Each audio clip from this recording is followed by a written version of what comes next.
Bom, agora que a gadaiada já voltou do carnaval, né, as coisas começam a andar, é a hora que a gente se depara com as piores das realidades, meus irmãos. Eu tenho certeza que vocês já têm muitas queixas sobre como a maioria das plataformas hoje tem escolhido o conteúdo.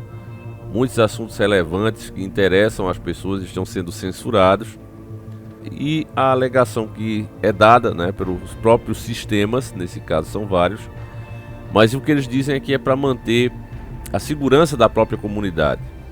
As plataformas são forçadas a tomar essa decisão, como você vai ver aqui na dica de David Santana, que desde já fica agradecimento a esse irmão de fé e batalha. Você vê que o próprio YouTube ele tem sido bastante prejudicado com essas últimas decisões, chegou ao ponto de remover o conteúdo infantil por conta de uma multa. Eu já disse para vocês que, na minha opinião, aquilo ali foi feito de caso pensado. Afinal de contas, os próprios pais fazem uma playlist, né, do conteúdo que ia deixar seus filhos assistindo. E aí, de repente, cria uma coisa dessa, proíbe-se o conteúdo e essas crianças são forçadas a ir para o quê? Netflix, né, TVs por assinatura por aí, mundo afora, com desenhozinhos da Disney que vão levá-la justamente para o lado que eles querem. Aquilo ali foi de caso pensado. Enquanto o conteúdo infantil que o YouTube produzia, o próprio pai era o fiscal. Muitas vezes o pai assistia ali uns trechos ou já tinha uma confiança naquele criador de conteúdo e escolhia para o seu filho. Não colocava aleatoriamente, era um conteúdo escolhido a dedo e o YouTube sempre foi bem rígido nisso. Mas alegaram que, não, mas estão oferecendo produto, está passando propaganda. E a TV aberta, desde quando ela faz isso? Porque nós lembramos muito bem de programas da Xuxa, Angélica, Mara Maravilha, Eliana e etc, etc. Era o tempo todo oferecendo produtos dentro e fora, né, do programa. Durante os intervalos, propagandas intermináveis. Quem assistiu os Cavaleiros do Zodíaco, Kamen Rider, Jaspion, na Manchete sabe muito bem disso, né? Quantidade de propagandas absurdas que a gente assistia, né? Um episódio de 20 minutos você assistia mais 20 de propaganda. A justiça nunca se importou. Mas de repente com o YouTube fizeram isso. Era a maior multa, né, que uma plataforma já pagou. E agora, achando pouco essa censura que está prejudicando, que está fazendo muita gente migrar para o TikTok, já que chega aqui e não consegue escutar sobre os assuntos que a pessoa quer ouvir, eles ainda estão achando pouco. Tá aqui a matéria no G1 falando o seguinte, Estados Unidos avaliam se redes sociais podem ser responsabilizadas por conteúdos postados pelos usuários. Entenda, decisões que só devem ser anunciadas em julho podem mudar a lei da internet no país. Então, o que interessa para nós aqui, meus irmãos, é qual é essa lei, né, que até agora tem mantido a segurança entre partes, né, porque muita coisa já foi forçada nas plataformas. Mas tem o artigo 230, seção 230, que diz o seguinte, aprovada nos Estados Unidos em 96, aí a matéria, como quer a censura das redes sociais, já coloca aqui, quando as redes sociais ainda não existiam. Por que eles colocam essa afirmação aqui? Para dizer a você que a lei é defasada, que em 96 era um mundo e agora é outro e eles não podem continuar deixando essa lei em vigor. A seção 230 diz que provedores de serviço na internet não podem ser tratados como porta-vozes do que é publicado por terceiro. Ela faz parte da chamada Lei de Decência das Comunicações. A seção 230 também dá às plataformas alguma proteção legal para moderar o que é postado por usuários, em alguns casos, como conteúdo pirateado, pornográfico e que diz respeito a uma lei federal. Isso porque a Constituição americana protege a liberdade de expressão. Mas a abrangência da seção 230 vem sendo questionada nos últimos anos, com a escalada dos discursos de ódio na internet, por exemplo. Tanto o ex-presidente Donald Trump quanto o atual Joe Biden já se manifestaram pelo fim da seção 230. Também há diversas leis propostas feitas por congressistas, tanto do Partido Republicano como do Democrata, para reformá-la, mas nenhuma chegou a ser votada ainda. As próprias donas das redes sociais dizem ter sugestões para reformar a lei. Os presidentes executivos da Meta, do Google e do Twitter chegaram a ser ouvidos sobre o assunto no Congresso já em 2021. Eles se posicionaram contra a revogação, defendida por vários legisladores republicanos. Agora, veja bem, meus irmãos, o que é que isso aqui significa na prática? Isso aqui significa na prática que caso, né, seja aprovado isso aqui, as plataformas sejam de fato responsabilizadas por conteúdo de terceiro, eles vão ter que passar um filtro muito mais agressivo em cima de qualquer discurso que possa vir ser considerado discurso de ódio. Agora, se você acompanha as notícias, se você acompanha nossos vídeos aqui no canal, você sabe que qualquer coisa, opinião contrária a certo comportamento já é considerado discurso de ódio. Aqui no Brasil até equipararam a outros crimes. Você sabe do que eu estou falando. Aí nessa hora a gente precisa ser cristão verdadeiro e se pôr no lugar do outro, para poder entender. Veja bem, você tem uma plataforma onde milhões de pessoas sobem milhares de conteúdos todos os dias. Você está diante de uma lei dessa. Por mais que se tenha algoritmos inteligentes e tudo mais, nenhum é perfeito. Então o que é que você faz para evitar o seu próprio fim? O que é que se faz? É óbvio que você vai filtrar qualquer um que fale qualquer tipo de assunto mais polêmico. Então é o fim, realmente, de qualquer conteúdo com livre pensamento, com livres ideias. É isso que vai acontecer, vocês não tenham dúvida. Você acha a mídia chata? Davi, faz tantos anos que eu já não assisto, eu não gosto. Eu vejo que tudo ali é manipulado, é controlado. Pois bem, aqui vai ficar pior. Vai ficar muito pior. É isso que eles querem.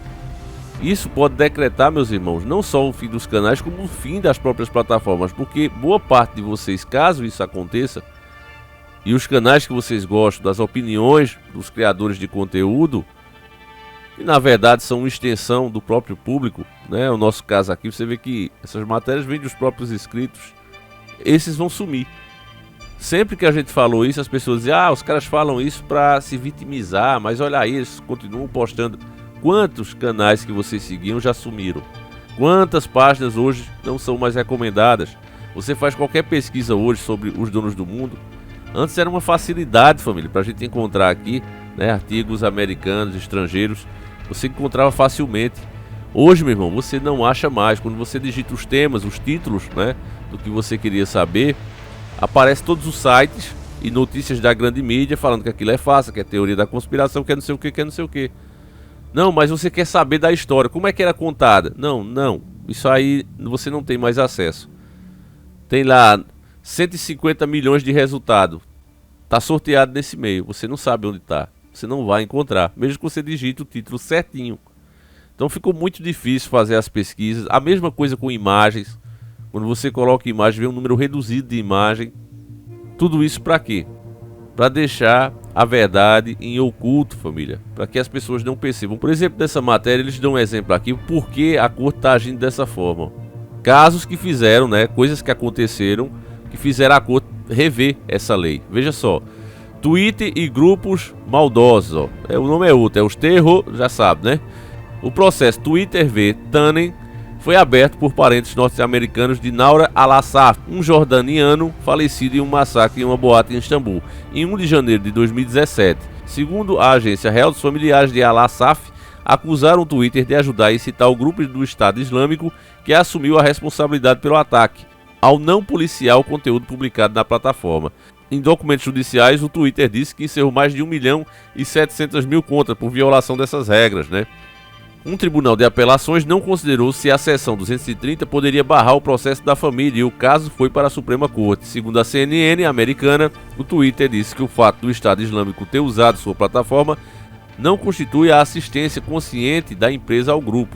A companhia de Elon Musk também disse que deve ser responsabilizada pela lei anti-malvadorismo, uma vez que o conteúdo publicado não tinha relação com o ataque que tirou a vida de Noura Al-Assaf. Aí eles também falam do YouTube, né? Vídeos de maldorismo, né? Esse maldorismo, vocês sabem, a palavra é outra, família. É terror, né? Eu não vou falar ela aqui.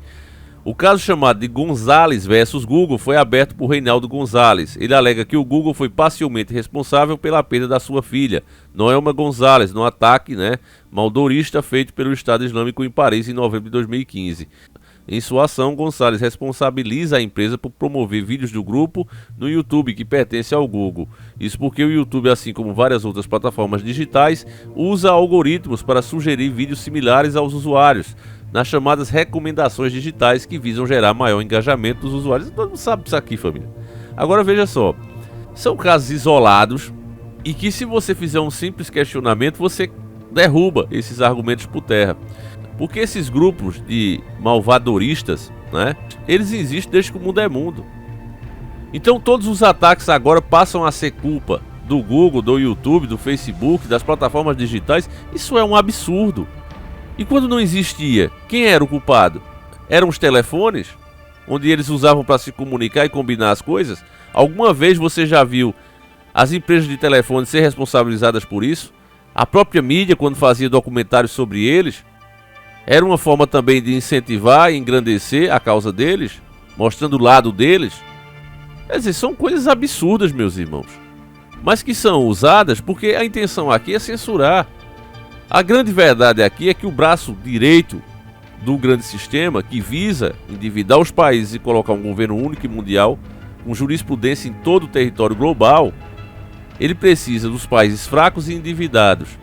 A mídia apoia totalmente, distorcendo cada ação dos governos que reforçam o poder desse sistema, e onde você tem a contra-argumentação e pessoas indicando, olha, isso está errado. Mesmo aqueles que são mais fanáticos e ainda estão nas idolatrias de políticos, até eles, alguma coisa ou outra, eles percebem e falam. E isso a mídia acha muito ruim. Porque a mídia já é como se fosse aquele cachorrinho treinado que faz exatamente como é para ser feito.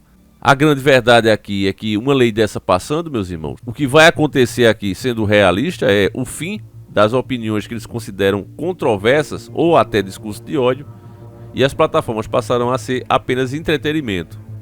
E ainda dentro do politicamente correto. Entendeu?